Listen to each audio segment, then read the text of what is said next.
बंकू, जल्दी जल्दी अपनी पारी समाप्त कर, नहीं तो सेठी की टीम आती ही होगी, हमें यहाँ से भगा देगी। अरे यार, ऐसे कैसे हटा देगा? उन लोगों के चलते ही सुबह 4 बजे से खेल ले, आएंगे तो थोड़ा इंतजार करेंगे। भाई, ये गांव के मठ की सार्वजनिक जमीन है, इसमें सबका बराबर का हक है। बात तो तुम्हारी बिल्कुल सही है बंकू, लेकिन यह भी बात सही है कि यह जमीन मठ को उसके ही पूर्वजों ने दान में दी थी। जब दान में दे दी गई तो फिर ये मठ की जमीन हो गई ना, और मठ की जमीन सार्वजनिक होती है, उस पर सभी का समान अधिकार होता है। चल तू बॉलिंग कर, मेरी पारी अभी बाकी है। बंकू अपने टीम के साथ खेल रहा था, तभी सेठी अपनी टीम के साथ वहां पर खेलने पहुंचा। ए चल बे नंगे फकीरों, हटा अपना बल्ला बास पल्ला, चल हमारी टीम यहाँ पर खेलेगी। चल, तुम लोगों को कई बार बता दिया कि ये मेरे पुरखों की जमीन है, इस ग्राउंड पर सिर्फ हमारी टीम खेलेगी, लेकिन तुम भिखारी लोग इतने ढीठ हो कि बिना फटकार के सुनते ही नहीं। देखो सेठी, हमारी थोड़ी सी 2 ओवर की पारी बची है, उसके बाद हमारा मैच खत्म हो जाएगा, तब खेल लेना। अच्छा, ग्राउंड हमारा और हम ही इंतजार करें? चलो हटाओ अपनी बांस की विकेट। सेठी भाई, तुम लोग जब तक रेडी होगे उतने में हमारा खेल खत्म हो जाएगा। एक बार सेठी भाई ने बोल दिया ना नहीं खेलना है, मतलब नहीं खेलना है। अरे ऐसे कैसे तुम हमारा विकेट उखाड़ सकते हो? अबे चल फुट लो यहाँ से, ये मेरा बॉडीगार्ड है, नहीं तो इतना मारेगा कि छठी के दूध याद आ जाएंगे। इतने में बिलुआ बंकू को पकड़कर हाथापाई करने लगता है। जल्द ही हाथापाई भीषण लड़ाई में बदल जाती है। सेठी के गुंडे सब मिलकर बंकू और उसकी टीम की जबरदस्त पिटाई कर देते हैं। बंकू की नाक से खून निकलने लगता है। रही सही कसर घर पहुंचने पर उसके पिताजी रतन निकाल देते हैं। क्या जरूरत थी हैं? उन बड़े लोगों के बिगड़ैल बेटों के मुंह लगने की? उनके बाप दादा की जमीन है, वहां वो खेलते हैं, तो तुम्हें वहां जाने की क्या जरूरत? उनके बाप दादा की नहीं, वो मठ की जमीन है, और मठ की संपत्ति का सार्वजनिक उपयोग होता है, ना कि निजी। तुम मुझे कानून बताओगे हैं? क्यों जी, जब देखो आप बंकू को ही डांटते रहते हैं। चाहे बंकू सही हो या गलत, मठ की जमीन सभी के लिए है। तभी दरवाजे पर पुलिस दस्तक देती है। सेठ करोड़ीमल ने आपके बेटे के खिलाफ उनके बेटे से मारपीट करने के लिए थाने में शिकायत लिखवाई है। आप दोनों बाप बेटे को आज शाम को थाने में इंस्पेक्टर तोंडे ने बुलाया। इसी तरह की सूचना हवलदार झंझोर सिंह, भीमा, पंडित ज्ञानचंद, बट्टू, कलुआ सभी लोग हड़बड़ाए हुए रतन के घर पहुंचते हैं। रतन, अरे ओ रतन, अभी मेरे घर पुलिस आई थी, शाम को थाने बुलाया है। भीमा, मेरे घर भी हवलदार आया था, शाम को हमें भी थाने बुलाया है। अलबत्ता यहाँ पर जितने लोग हैं सभी के घर पर पुलिस पहुंची थी। ओह, तभी यहाँ इतनी भीड़ लगी है, तो अब क्या होगा? मैंने तो पहले भी इन लोगों को समझाया था कि ये सब बड़े लोगों का खेल है। अरे हम लोगों का खेल है कुश्ती, गुल्ली डंडा, कबड्डी, लट्टू, कंचे। इसके लिए कोई बड़े मैदान की जरूरत नहीं होती, लेकिन ये लोग मानते ही नहीं। अब लो भुगतो। अरे हमने भी समझाया था बंकू को कि शुरू से ही मैदान पर उन लोगों का कब्जा रहा है। ऐसा नहीं कि हम लोगों ने मैदान को उनके कब्जे से मुक्त कराने का प्रयास नहीं किया, लेकिन हर बार हमें मुंह की खानी पड़ी। वैसे देखा जाए तो बच्चों की मांग जायज है। हम सबको सरपंच जी के साथ जाकर थानेदार को बताना चाहिए। लेकिन सरपंच जी भी तो लालची हैं, करोड़ीमल उन्हें भी खरीद लेगा। सच्चाई को कोई नहीं खरीद सकता, और यही विश्वास हम गरीबों को ढांढस बंधाता है। सभी सरपंच हुकुमचंद के पास पहुंचते हैं। अरे आज क्या बात है भाई, सभी लोग एक साथ हमारे यहाँ आए हैं? गांव में कुछ बड़ी घटना घटित हुई है क्या? हाँ सरपंच जी, कुछ ऐसी ही बात है। गांव के बच्चे मठ के मैदान में जाकर क्रिकेट खेलते हैं, लेकिन करोड़ीमल का बेटा सेठी अपनी टीम के साथ मिलकर गांव के सारे लड़कों को भगा देता है। अब ऐसा क्यों? उस मैदान पर तो सभी खेल सकते हैं। सेठी मठ की जमीन पर अपने पूर्वजों का हक जताकर सिर्फ अपनी टीम के साथ खेलता है। कल इन्हीं सब बातों को लेकर गांव के बच्चे और सेठी की टीम में झड़प हो गई। आज हमारे यहाँ नोटिस आया है कि हम सभी को थाने पर थानेदार ने शाम को बुलाया है। शाम को करोड़ीमल और सरपंच सहित गांव के लोग थाने पर पहुंचते हैं। देखो भाई, पहली बात तो मैं कानून को किसी को भी हाथ में लेने की इजाजत नहीं दूंगा। दोनों पक्षों की बात सुनने के बाद मुझे सेठी की बात जायज लगती है। उसके टीम को राज्य स्तर पर खेलने के लिए प्रैक्टिस करनी जरूरी है, अतः मठ के मैदान का सेठी ही उपयोग करेगा। ये कैसे कह सकते हैं कि सेठी की टीम ही अच्छी खेलती है और वही मैदान में प्रैक्टिस करेगा? बंकू की बातों में दम है। अरे सेठी के पास सभी चीजें हैं, bat, ball, wicket, gloves, helmet, pad, guard, Jersey है। इन्हें हम सभी लोग रोज खेलते हुए देखते हैं। गांव के बच्चे उनका मुकाबला कर ही नहीं सकते। ठीक है, तो अगले रविवार को क्यों ना हम लोग सेठी की टीम और बंकू की टीम का एक मैच करवा लें। जो जीतेगा वही मठ के मैदान में खेलेगा। हाँ भाई, क्या कहते हो सेठी? हमें ये चैलेंज मंजूर है। हमें भी मंजूर है। ठीक है, तो अगले रविवार को सेठी और बंकू की टीम के बीच मुकाबला होगा। जो जीतेगा मैदान पर आगे वही खेलेगा। तब तक जैसी स्थिति है वैसा ही रहेगा। लेकिन बंकू की टीम प्रैक्टिस कहां करेगी? वो सब मैं नहीं जानता। रविवार तक यथास्थिति ही रहेगी।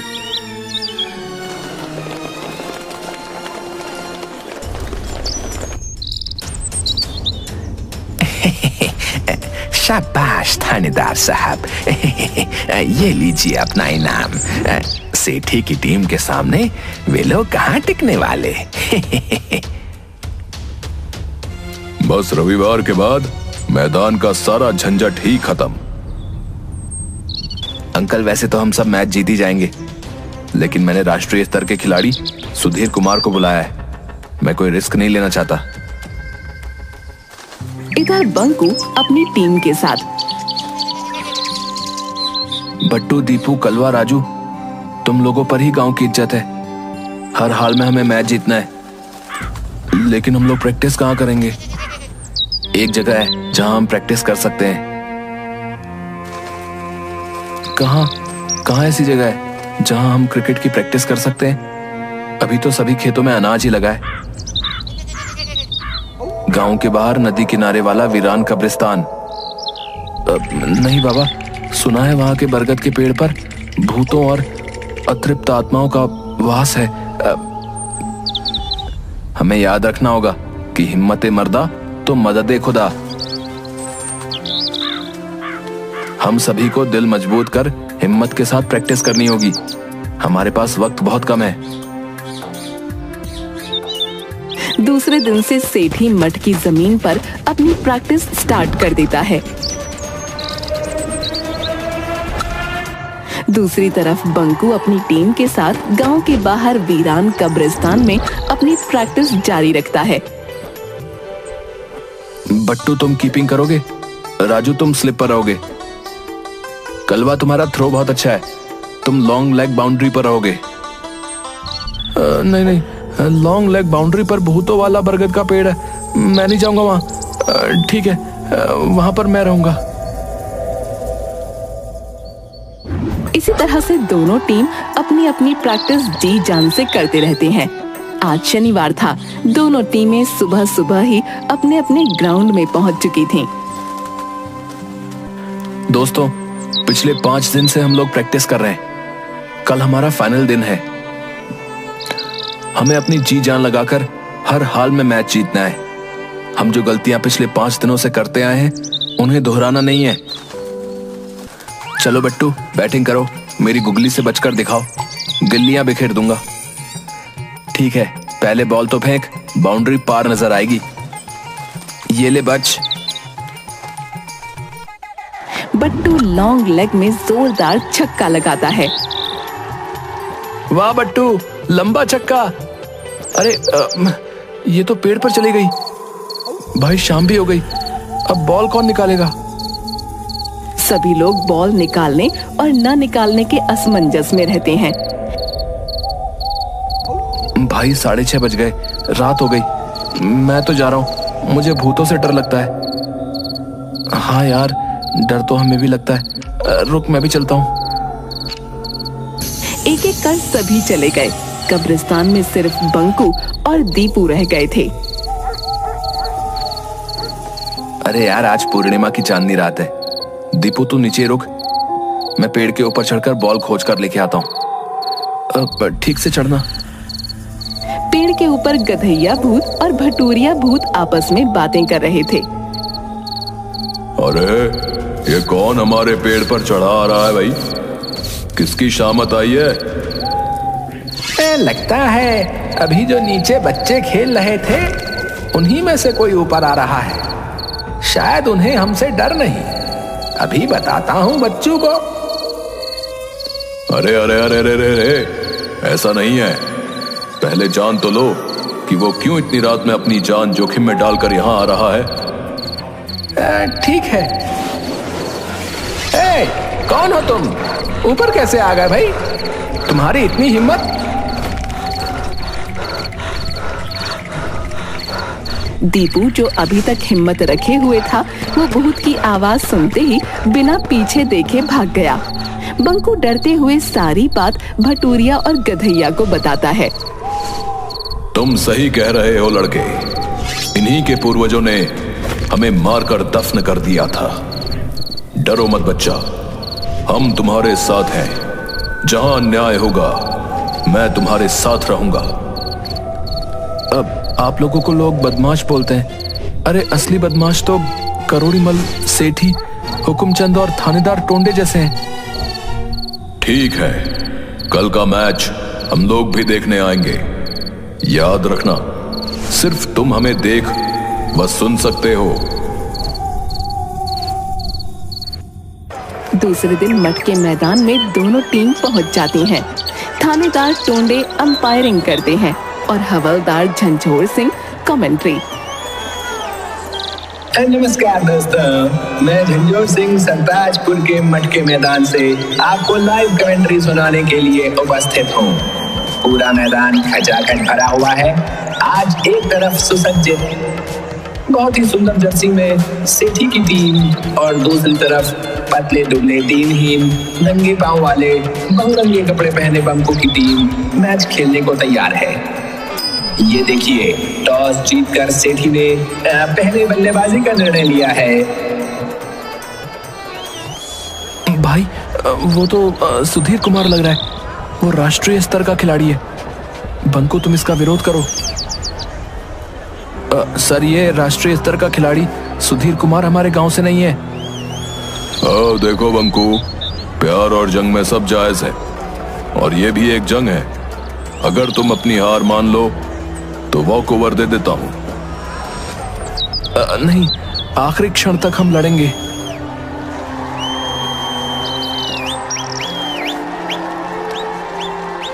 हाँ तो भाइयों, अंपायर से बंकू की कुछ बातचीत के बाद मैच शुरू हो गया है। बट्टू बॉलिंग छोर से बॉलिंग करने के लिए तैयार। सामने क्रीज पर नेशनल लेवल के प्लेयर सुधीर कुमार। और ये पहली बॉल और पहली ही बॉल को सुधीर कुमार ने बाउंड्री के पार पहुंचा दिया है। लग रहा है कि खेल एक तरफा होने वाला है। और ये तीसरी बॉल पर भी छक्का। सुधीर कुमार ने पहली 3 बॉल पर ही छक्के लगाकर आगाज दे दिया है कि अंजाम क्या होगा। बंकू अपनी हताश टीम को उत्साहित करते हुए और ये मैच के आखिरी गेंद पर भी बाउंड्री पार। 20 ओवर में कुल 387 रन। अब देखना है कि बंकू की टीम कितने 100 रनों से हारती है। बंकू की टीम का आया राम गया राम की तरह 3 ओवर में 13 रन पर 8 विकेट गिर जाते हैं।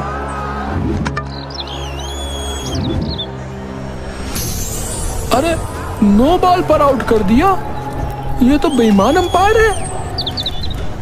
अब हमें ही कुछ कमाल दिखाना पड़ेगा। बंकू, यह अंपायर बेईमानी कर रहा है। हमने कहा था कि अगर बेईमानी होगी तो हम तुम्हारी मदद करेंगे। ठीक है, प्यार और जंग में सब जायज है। दर्शकों, आपको बता दूं कि 3 ओवर में 13 रन पर 8 विकेट बंकू की टीम गिर चुकी है। हमें लगता है कि 4 ओवर में ही खेल समाप्त होने वाला है। बंकू और दीपू क्रीज पर नए प्लेयर आए हैं जो सेठी की बॉलिंग का सामना करेंगे।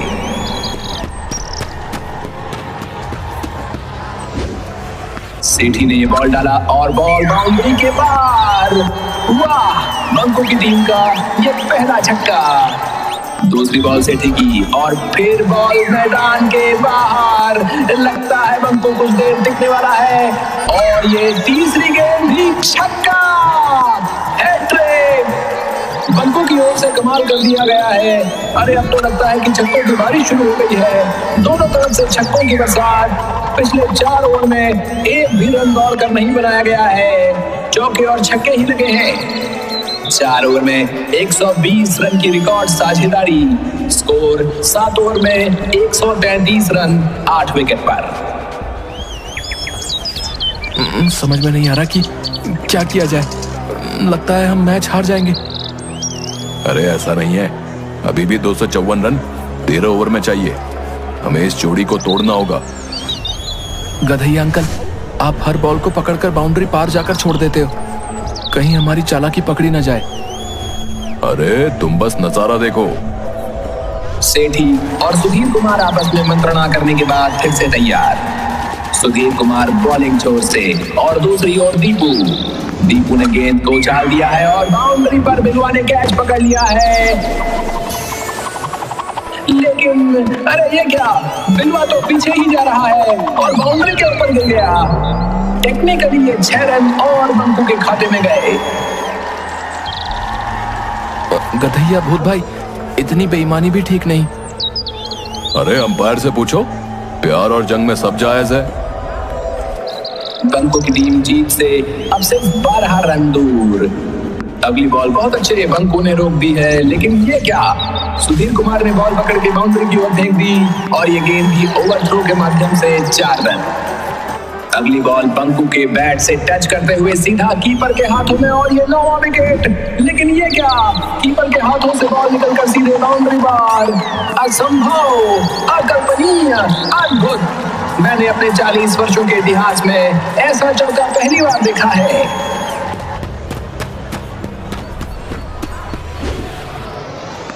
और ये गगनचुंबी छक्के के साथ मैच समाप्त होता है। बंकू की टीम 2 विकेट से मैच को जीत चुकी है। यानी इस मट की जमीन से सेठी और करोड़ीमल का दावा अब इतिहास बन चुका है। अब इस मैदान पर गांव के सभी बच्चे खेलने के लिए स्वतंत्र हैं। गांव के सभी लोग दौड़कर बंकू और उसकी टीम को कंधे पर उठाकर मैदान के चारों ओर चक्कर लगाते हैं और जयकारे लगाते हैं। बंकू गधैया भूत और भटूरिया भूत को बरगद के पेड़ की ओर जाते हुए देख रहा है। बंकू की आंखों से लगातार खुशी के आंसू निकल रहे थे।